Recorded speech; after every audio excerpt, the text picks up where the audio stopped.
So obviously, spoiler warning for this video. If you haven't finished Future Redeemed yet, click off this video now and watch it later, because I'm about to discuss some major spoilers from the final cutscene of the DLC. You've got 3 seconds remaining to hightail it out of here. So I've just finished Future Redeemed, and whilst the ending didn't leave me quite as perplexed as the main game, there are still a number of topics that might have left you confused and yearning for answers. This video will hopefully shave away some of those doubts with the answers you've been looking for. So if you're interested in the truth about the Ouroboros power, confused about Rex, Shulk and A's sacrifice, and or curious on how this leads into Xenoblade 3 and the future of the Xenoblade saga, then you've clicked on the right video. Before we jump into all of that though, I'd appreciate it if you'd click that subscribe button so that you can stay up to date with all the latest Xenoblade lore and videos that I upload on the channel, as it really helps me out a ton. With all that out of the way, let's get right into the power of Ouroboros. Last time I made a video on this topic, I emphasized that the ability to interlink and the power of Ouroboros were two separate things,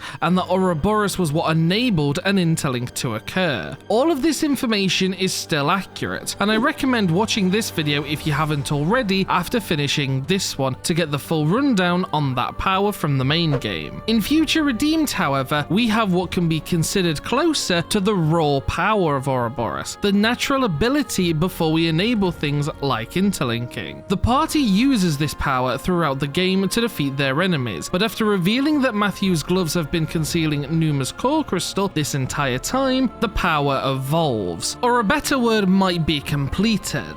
This allows the 6 members of Ouroboros, namely Matthew, Niall, Glimmer, Nicole, Rex and Shulk, to interlink into one being and defeat Alpha. Whilst this is in fact an interlink, it's still different than the ones in the main game. But to explain why, I first need to make the truth of Ouroboros clear. Like Mobius, Ouroboros is in fact a concept, although it is based on a different concept known as hope, specifically hope for the future. This is why there are a number of similarities between Mobius and Ouroboros, both granting new irises and changing the recipient's biology. Ouroboros largely derives from both the Kavesi and Agnian queens, as a combination of both the Sword of the End and the Ouroboros stones, which are both needed to fully awaken it. Even in its awakened state, however, this power was still far weaker than Mobius due to 2 reasons. Firstly, Mobius, or namely Zed, had taken control of Origin, which allowed him to empower himself and other Mobius with additional abilities. Secondly, and more importantly, the emotion/feeling of Mobius was far more powerful than that of Ouroboros, and was felt by considerably more people. This is why the power is weaker in Future Redeemed, where only a small portion of the populace, specifically the city and liberators, felt any hope for the future, especially after the original was wiped out, leading to the Ouroboros forms being all ethereal and ghostly. Mobius, on the other hand, had every single soul within Origin at their disposal, and could draw power from each and every one of them, essentially making their power complete and allowing their Mobius form to be entirely physical. This is changed by the base game, however, as over 1,000 years later, there have been a number of people who have also experienced this hope for the future, which slowly, over time, has increased the power of Ouroboros. Even seeing a brief glimpse of this in action when Nicole and Glimmer face off against Rex and Shulk. This then goes back to one of the main themes of FD, which is to pass one's dreams on to another, allowing someone else to carry the torch in your stead after you depart this world. These words and actions eventually leading to their hope being realized. Whilst on the topic of power, we can also assume that the strength of one's concept power is determined by their own emotions. So N, who desperately wants to protect the now after falling into despair, is far stronger than other Mobiuses, and the Noah, who refuses to accept this world and seeks out a brighter future, can also draw more power in comparison. The fact that this power was also artificially made for the sole purpose of defeating Mobius essentially makes this a situation of fighting fire with fire. That said, this is in fact the only power that would be useful against Mobius, as they pretty much won the moment they seized Origin and made the world their own. This then goes back into pre-established harmony law I talked about in my previous video, but to summarize for those who missed it, this is the idea that everything that occurs within the world is predetermined to happen. It cannot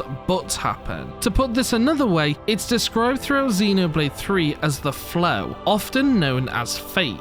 It was fated to happen that Mobius would win and that the Endless Now would persist, proven through A's visions, which work on the same principle, only being able to view what was within the flow. Against all odds though, the hope remained that there would one day be someone who could defeat Mobius and free the world, setting things back to rights. And that's what the Ouroboros power is. It's the power of hope, the desire that they may one day be able to escape their eternal prison. You're also probably still wondering where Numa's core crystal comes into all of this, but worry not, as I have the answer. Numa's core crystal acted effectively as a catalyst for the Ouroboros power. Previously, it would draw in power from the conduit and utilize that power to warp reality, but after it dipped at the end of Xenoblade 2, it appears to have been repurposed for the sake of the Ouroboros power, instead drawing that in and manifesting the power, becoming a pseudo Ouroboros stone. This is in contrast to the Sword of the End, which represents and functions similarly to Logos's core crystal. Now I emphasize that this isn't actually Malos's core crystal, as that went poof at the end of Xenoblade 2 and no longer exists. What's far more likely is that using Ontos's core as the base, Melia created the Swords of the End as a replacement to Logos's core crystal, and yes, Melia is smart enough to do that. She has 35 TP. You could also think of them as replica Monados for Logos. With both the powers of the Sword of the End and the Ouroboros stones, the power of Ouroboros can be fully awakened, and this is what was lacking earlier in Future Redeemed.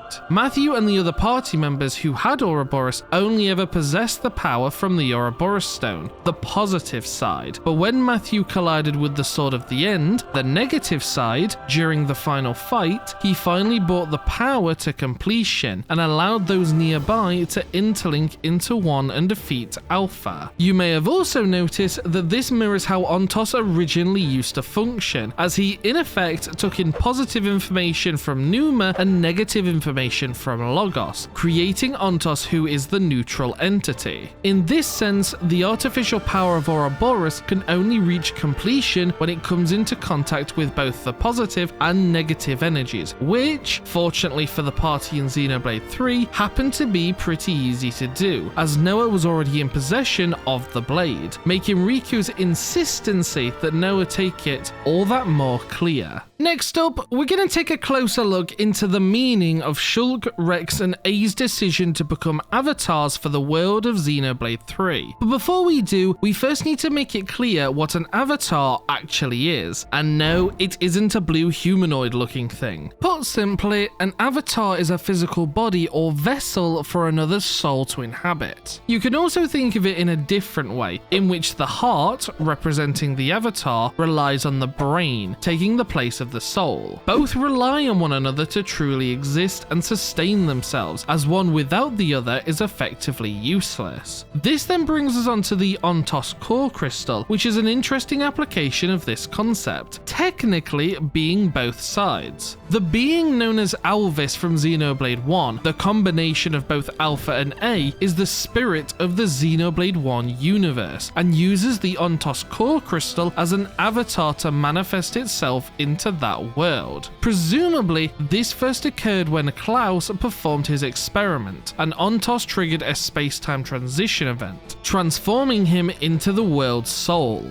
After the destruction of Zanza, however, there was no need to maintain his presence within the physical world, and thus the Ontos core crystal reverted back to its original state, eventually washing up on the shore and being found by Shulk. Fast forward a bit to Xenoblade 3, and Alpha, the deteriorated regenerated personality of Alvis now uses both himself and the core crystal as the soul itself, seeking for a body to become the avatar, which Niall eventually becomes. This is how Alpha maintains his power for the remainder of the game, until we at long last free Niall from Alpha's clutches and defeat him. The problem then lies, however, that the world, the physical body in this equation, has lost its soul, and if left as is, the world will crumble and cease to be. This is where Shulk and Rex step up to the plate and take on the role as Alpha, along with A, who was already a part of the world anyway. By using their lives to replace Alpha's portion, they can maintain the world itself and prevent its destruction. But once more, there's a little more to it. I mentioned previously that Alvis functions similarly to the conduit, and this is how. The Ontos core crystal acts as a gate between both the physical world, or lower domain, and the place where souls reside, or the higher domain. This then ties into Rex's comment about annihilation events, because Origin isn't just based on Ontos' core crystal, but utilizes it at its center. The freeze of the world would also be undone if Alpha wasn't replaced. This propping up that the world needs refers to Origin continuing to function under the will of Mobius, as if it ended prematurely, well...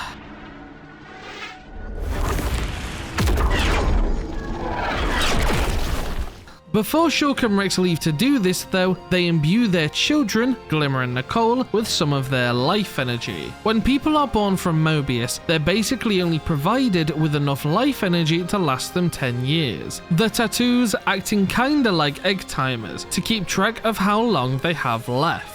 Simply, Rex and Shulk top up the life energy within both of their kids, which allows them both to reach the age of 80 and live out their entire lives, a special exception made for the both of them. By then becoming the soul of the world, Shulk, Rex and A retire from the fight against Mobius, entrusting the future to the next generation until they one day escape from Mobius's grasp. This decision, however, wasn't a sacrifice. Well, it might have been, but not exactly at the same time. It's unclear if Origin would record and reload the data of the world soul itself, and specifically the soul within the Ontos core crystal. If it does, then this would technically mean that Alpha in some part has been revived, but if it doesn't, then Shulk and Rex did sacrifice themselves for the sake of the world. That said, new versions of them would have been created back in their new world, so in another sense, this wasn't a sacrifice, but I'll leave this topic here for you all to ponder on. Thematically, this then nicely brings us on to the next topic of this video, which is how Future Redeemed all ties back into Xenoblade 3. Again, for the most part, this is pretty simple, as we see both the liberators and the citizens of the cities fuse together into one collective force, hell-bent on taking the world back from Mobius. Inevitably, over time, this group would manufacture their very own Pharaonis, which would contain the city within, allowing them to flee from Mobius's grasp and maintain the fight against them, passing down their dream to their descendants and so on. Zed would also empower his forces by regaining control over Origin after Alpha interfered with his ability to influence the outside world. This would be quite the setback for the city folk, however, as it would take around 1,000 years or so for anyone to be able to defeat the tyrannical empire of Mobius. This would largely in part be thanks to Riku, who integrated himself into Keves as a common variety Nopon. His objective, passed on to him from his master pawn Melia, was to find one worthy to wield Lucky 7 and become the hope that would free the world from Mobius. This eventually happened to be Noah, who we're still not certain on how there are two of them, but details smeetails.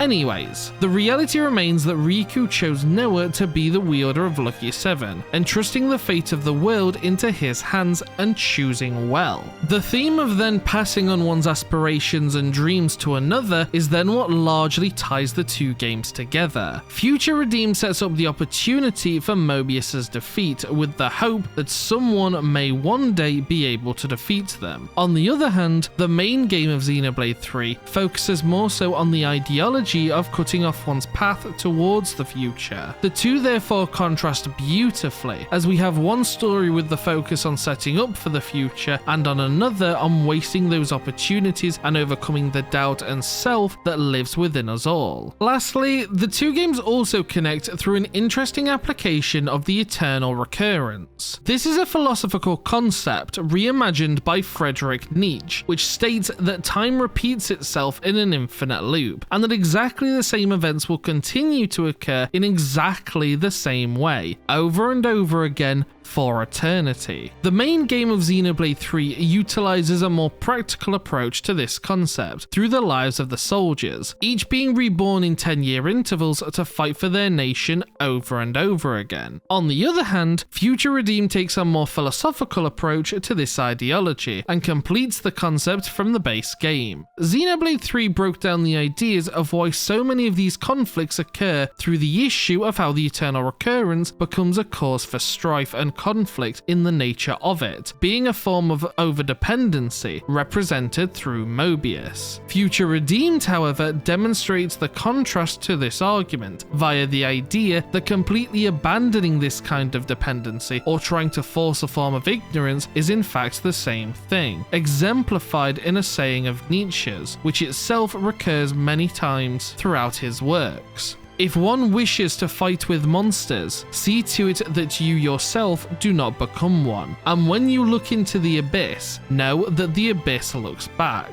The ending of Future Redeemed acts as a way to show the player that one cannot ignore the past and where they came from, as in the end, this would only lead to their inevitable and unavoidable destruction. Finally, we need to discuss the after credit scene and the future of the Xenoblade saga in general. Thankfully, we finally got confirmation that at the end of this game, that both worlds of Kevis and Agnes will in fact become one once more, truly bringing the Klaus saga and the events that were set in motion by his experiment to an end. Additionally, some nice symbolism is that when both worlds begin to re-enter the real world, you can reminiscently see the Mobius symbol being formed, a fitting shape for what is the end of the Endless Now. The appearance of Jupiter also feels incredibly fitting, as there's a lot of mythology surrounding that planet in particular that Xenoblade draws inspiration from, mainly surrounding Klaus. I'm planning on making a video on this topic specifically though, so without spoiling that, I'll simply clarify that within Greek mythology, Jupiter represents the god Zeus, who is the son of Cronus. The story of these two gods is pretty much a loose adaptation of the Xenoblade 1 story, with how Klaus or Zanza created a new god, which ended up leading to his own demise. As for the future of the saga, things couldn't ever be more confusing and clear at the exact same time. Considering the huge lore dump we got through the radio, however, once again, I'm going to be saving a lot of this for another video, but this does relatively confirm a few of our suspicions of where the Xenoblade timeline is now heading. The two primary theories at the moment, however, for this last scene are that the blue star falling towards Earth is either Cosmos after the events of Xenosaga Episode 3 or Elma from Xenoblade Chronicles X. Considering I'm still yet to play Xenosaga, I'm sure you can guess which idea I'm biased towards, but either way, I feel as if this last scene is a perfect send-off to Xenoblade, and encapsulates everything I wanted it to have when setting up for the next saga. Also, before we end this video, I just want to give a quick shout out to Joanne Hogg, who's the singer for Future Awaits, the song that plays during the end credits, as she put in a phenomenal performance, and in combination with the entire trilogy in the background, created what can only be described as a perfect conclusion and send-off to this saga. That's pretty much everything I have to talk about today on the ending of Future Redeemed. Make sure to stick around on the channel by clicking that subscribe button and notification bell so that you don't miss out on any of my future Xenoblade videos that should be up on the channel very soon. I hope you've all enjoyed this video though and found it informative. Let me know in the comments below your thoughts on Future Redeemed and the ending, and how stoked you are for future entries. With that, it's time to bid you all farewell, and I'll catch you all in the next one.